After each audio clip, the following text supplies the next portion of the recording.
Përmbledhja e ngjarjeve kryesore të ditës në Radio 7.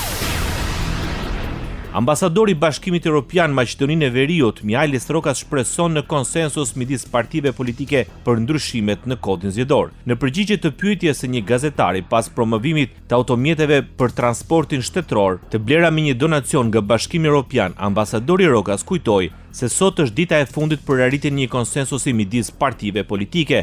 Shpresoj që Maqedonia do të jetë në gjendje ta shfrytëzojë atë moment në mënyrë që të jetë në gjendje të fillojë negociatat e pranimit, paralajmëroi ambasadori i Unionit në Shkup.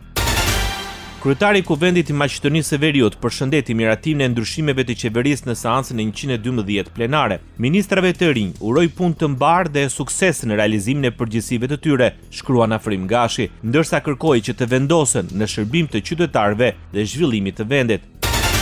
Opozita shqiptare në Maqedoninë e Veriut, BDI, komentoi rifreskimin e qeverisë si një riorganizim të dështimeve dhe një konfirmim se interesat politike kanë përparësi ndaj interesit të qytetarëve. Në një konferencë për shtyp, Arbana Pasholli nga BDI shpreu shqetësimet për emërimin e Ivan Stojkovićit në krye të Ministrisë së Vetëqeverisjes Lokale, si dhe emërimin e Ministrit të ri të Drejtësisë nga radhat e Vlen, ndërsa listoi dhe një seri premtimesh sipas saj të pambajtura nga koalicioni i qeverisës me VMRO DPMN.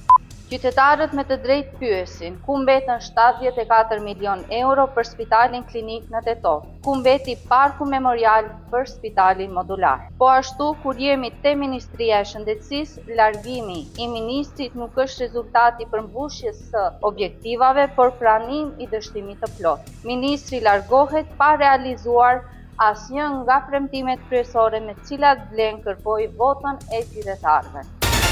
Hyn zyrtarisht në fuqi ndryshimet në ligjin për sigurinë në komunikacionin rrugor në Maqedoninë e Veriut, me të cilat vendosen rregulla më të repta për përdorimin e mjeteve elektrike. Sipas ndryshimeve të reja ligjore, tronitet elektrik do të mund të drejtohen vetëm nga personi që ka mbushur 18 vjeç. Në rrugët dhe korsitë e biçikletave shpejtësia maksimale e lejuar është 20 km/h, ndërsa në trotuare, rrugët për këmbësor dhe kalime të tjera mbetet kufizimi prej 6 km/h. Ndryshimet ndalojnë transportimin e një personi tjetër në mjetet elektrike, ndërsa në rast të shkeljes së këtij rregulli do dënohen si drejtuesi ashtu dhe pasagjeri.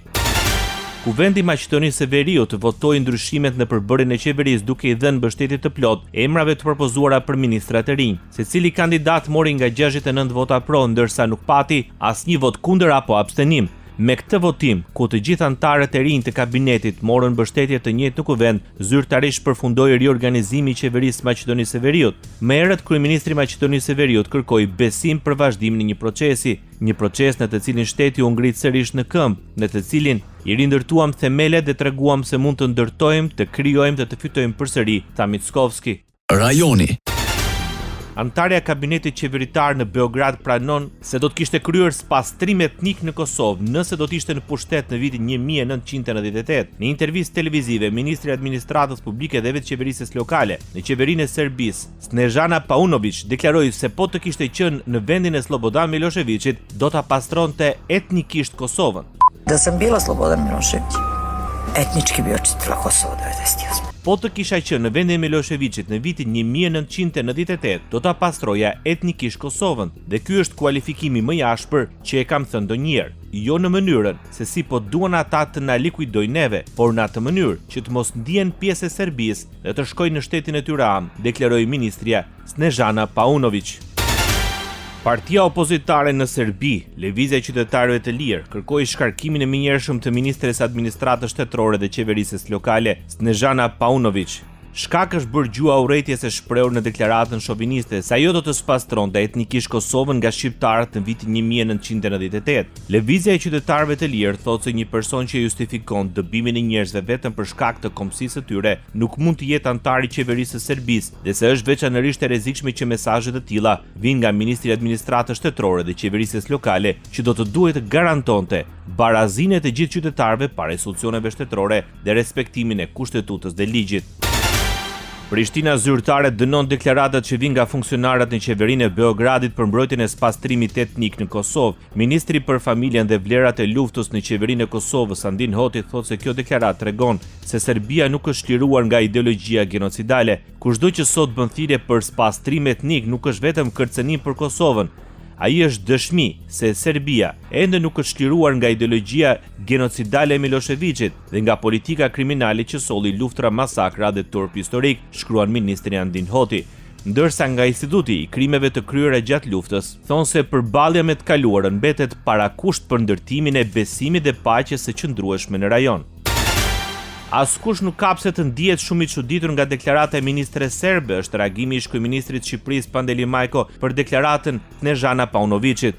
Sipas Majkos, ministria serbe ka shprehur me sinqeritet atë vullnet kolektiv i cili për fat të keq ende ekziston brenda strukturave të politikës dhe shtetit serb. Sinqeriteti publik i ministres nuk është vetëm guxim, por edhe vazhdimësia e një politike të një njeriu si Slobodan Miloševići, të burgosur në hak për krime lufte, shkruan ish-kryeministri i Shqipërisë Pandeli Majko. Deklarata e Snežana Paunovićit, ministre në qeverinë e Serbisë, nxiti reagime edhe në Bashkimin Evropian. Ndonse tha se nuk komentojnë deklaratat e politikanëve, zëdhënësia e Bashkimit Evropian pati një mesazh të qartë për të gjithë ata që përdorin retorik diskriminuese dhe që justifikojnë krimet e luftës. Parimi kyç është se nuk duhet të ketë dhe nuk ka vend në Europë për retorik që justifikon ose promovon spastrimin etnik. Deklaratat të tilla bien ndesh me vlerat e dinjitetit njerëzor, pajtimit, llogaridhënies dhe marrëdhënieve të mira fqinjësore mbi të cilat është ndërtuar Bashkimi Evropian, deklaroi zëdhënësia e Bashkimit Evropian Anita Hiber. Ajo kërkoi nga të gjithë liderët të veprojnë me përgjegjësi, të përmbahen nga retorika nxitëse dhe të kontribuojnë në krijimin e një klime besimi dhe stabiliteti rajonal. Deputeti i Aleancës për Ardhmërinë e Kosovës Time Kadrije parlemëron se vonesa në thirrjen e seancës konstituive të kuvendit lidhet me përpjekje e televizjes vetëvendosje për të siguruar marrëveshje politike për krimin e institucioneve të reja. Në intervistë për Ekonomi Online, Kadrije tha se në të gjitha rastet e mëparshme pas certifikimit të rezultateve zgjedhore, seanca konstituive është thirrur brenda një kohe të shkurtër, ndërsa këtë herë nuk ka të njëjtin ritëm. Ajo vlerëson se kryeministri në detyrë Albin Kurti mund të jetë duke shfrytëzuar afatin maksimal kushtetues për konstituimin e kuvendit në përpjekje për të arritur një marrëveshje politike. Megjithatë thotë se deri tani nuk ka sinjale që një gjë e tillë është afër. Ish-ministri i jashtëm i Kosovës Enver Hoxha përshëndeti rrugtimin e Shqipërisë dhe Malit të Zi në procesin e integrimit evropian, duke thënë se zhvillimet e sotme duhet të shërbejnë si një thirrje për reflektim për Kosovën. Duke folur për pozitën e Kosovës, ai ka theksuar se vendi ka humbur ritmin në procesin e integrimit evropian. Sipas tij, ndërsa vendet e tjera të rajonit po afrohen gjithnjë më shumë me Bashkimin Evropian, Kosova rrezikon të mbetet prapa në procesin e integrimit. Ministri i jashtëm i Serbisë Marko Gjurić tha se vendimi për nisjen e dialogut strategjik mes Serbisë dhe Shteteve të Bashkuara është një nga zhvillimet më të rëndësishme në marrëdhëniet mes dy veteve në vitet e fundit. Sipas tij, vendimi i administratës së presidentit Donald Trump për bën një sinjal të fortë politik jo vetëm për Serbinë dhe institucionet e saj, por edhe për opinionin publik dhe institucionet shtetërore në Shtetet e Bashkuara. Në janar të këtij viti, presidenti i Serbisë Aleksandar Vučić tha se një nga kërkesat e paraqitura nga Shtetet e Bashkuara të Amerikës për fillimin e dialogut strategjik me Serbinë lidhet pikërisht me sektorin e energjisë. Radio 7, zëri pozitiv i qytetit. Shqipëria përmbyll 3 kapituj të negociatave për antarësim në Bashkimin Evropian, kërkimi shkencor, arsimi dhe kultura dhe marrëdhëniet me jashtë. Komisionerja për zgjerim e Bashkimit Evropian Marta Kos vlerësoi progresin e bërë nga BE-n dhe theksoi se Shqipëria është në rrugën e duhur, pasi do të mbyll kapitujt e parë të negociatave. Është një super e martë për zgjerimin e Bashkimit Evropian. Për herë të parë në më shumë se 2 dekada do të zhvillojmë 4 konferenca të antarësimit në të njëjtën ditë. Komisionerja nënvizoi se Shqipëria do të mbyll kapitujt e saj të parë të negociatave. It is a watershed moment for Albania with the closing the chapters, and of course the frontrunner Montenegro with today another closing of 2 chapters altogether, 18 from 33. Dërsa Mali Zi ndodhet në fazën përfundimtare të negociatave formale, pasi ka mbyllur 18 nga 33 kapituj. 4 vendet që kryesojnë procesin, Ukraina, Moldavia, Shqipëria dhe Mali Zi, po hedhin të gjithë hapat të mëdhenj përpara në rrugën e tyre drejt antarësimit në Bashkimin Evropian, u shpreh Marta Kos në një prononcim për mediat. Kryetari i Partisë Demokratike Sali Berisha nga Asambleja e Përgjithshme e Organizatës më të Madhe Politike të Qendrës së Djathtë IDC CDI propozoi ngritjen e një grupi të posaçëm pune për kartelet e drogës dhe krimit dhe lidhjet e tyre me pushtetin. Si zëvendës presidenti i organizatës, Berisha shpreu shqetësimin se narkoshteti është kthyer në rrezik të madh për vendin dhe se Shqipëria nuk organizon më zgjedhje por vetëm farsa elektorale. Sipas tij, Shqipëria është një nga narkoshtetet më të fuqishme në botë dhe ajo qeveriset nga organizata kriminale. It is the biggest exporter of cannabis in Europe, but Albanian drug cartels Është eksportuesja më e madhe e kanabisit në Europë, ndërsa kartelet shqiptare të drogës janë transportuesit më të mëdhenj të kokainës nga vendet e Amerikës Latine drejt Europës, me siguri dhe ndoshta dhe drejt destinacioneve të tjera. Portet tona janë tërësisht në duart e karteleve të drogës, tërësisht.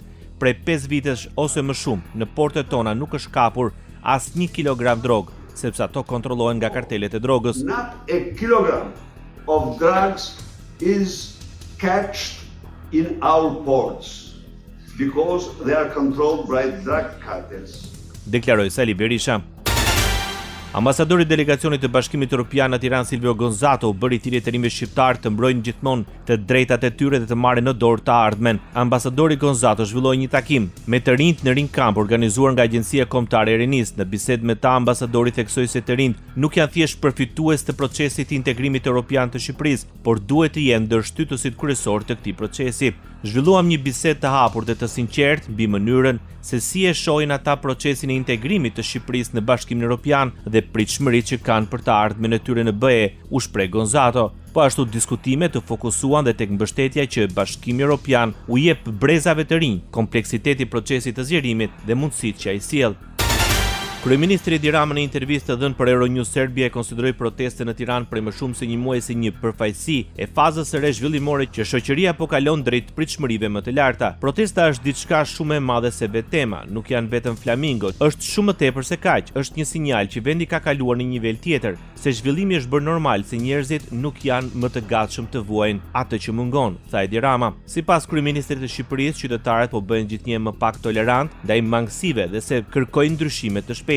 Gjatë intervistës, Rama foli dhe për bashkëpunimin me qeverinë serbe, duke e konsideruar Aleksandar Vučić një partner të vështirë për të negociuar. Bota. Presidenti francez Emmanuel Macron tha se Franca do t'i lejojë Ukrainës të prodhojë raketa franceze cruise bomba me precizion të lartë dhe raketa interceptuese për mbrojtjen ajrore, pasi Kievi porositi sistemet të reja të mbrojtjes ajrore franco-italiane dhe avion luftarak Rafael. Macron njoftoi gjithashtu se aleatët e Ukrainës kanë rënë dakord të fillojnë stërvitje ushtarake në vendet që kufizohen me Ukrainën si pjesë e një plani për të formuar forca shumë komshe që do të vendosen pas arritjes së një armë pushimi me Rusinë. Shtetet e Bashkuara të Amerikës vijojnë me një valë të re sulmesh ajrore kundër objektivave në Iran me synimin për të siguruar lirinë e lundrimit në ngushticën e Hormuzit. Sulmet të kryen vetëm disa orë pasi presidenti Donald Trump tha se po rikthente bllokadën në këtë rrugë ujore strategjike. Këto sulme do të shkaktojnë kosto të lartë forsave iraniane dhe do dobësojnë aftësinë e tyre për të sulmuar civilët e pafajshëm dhe anijet tregtare në ngushticën e Hormuzit, tha komanda qendrore SHBAZ CENTCOM. Merët gjatë ditës në intervistë për Fox News, Trump tha se Shtetet e Bashkuara mund të marrin kontrollin e ngushticës së Hormuzit, një rrugë detare përmes së cilës në kohë paqeje kalon rreth 1/5 e tregtisë botërore të energjisë, e që tani është ndruar në një nga pikat kryesore të konfliktit. Parlamenti hungares miratoi amendamentin e 17 të Kushtetutës. Kryeministri Magard thotë se ky është një hap kyç që do të lejojë që kukullat politike të Orbanit të zëvendësohen. Parlamenti ka miratuar amendamentin e 17 të Kushtetutës me 139 vota pro dhe 6 kundër, duke bërë të mundur shkarkimin e presidentit aktual të Republikës, Tamas Sulok. 54 deputet nuk morën pjesë në votim. Amendamenti kushtetues është hartuar kryesisht për të shkarkuar presidentin në detyrë, ndërkohë që krijon gjithashtu një precedent që mund të mundësoj shkarkimet e ngjashme në të ardhmen. Një ditë pas hyrjes në fuqi të amendamentit, mandati i Sulok do të përfundojë dhe më pas parlamenti do të zgjedhë një kryetar shteti për të shërbyer deri në hyrjen në fuqi të Kushtetutës së re, por jo më shumë se 5 vjet. Ndoqët edicionin informativ të lajmeve në Radio 7, zëri pozitiv i qytetit.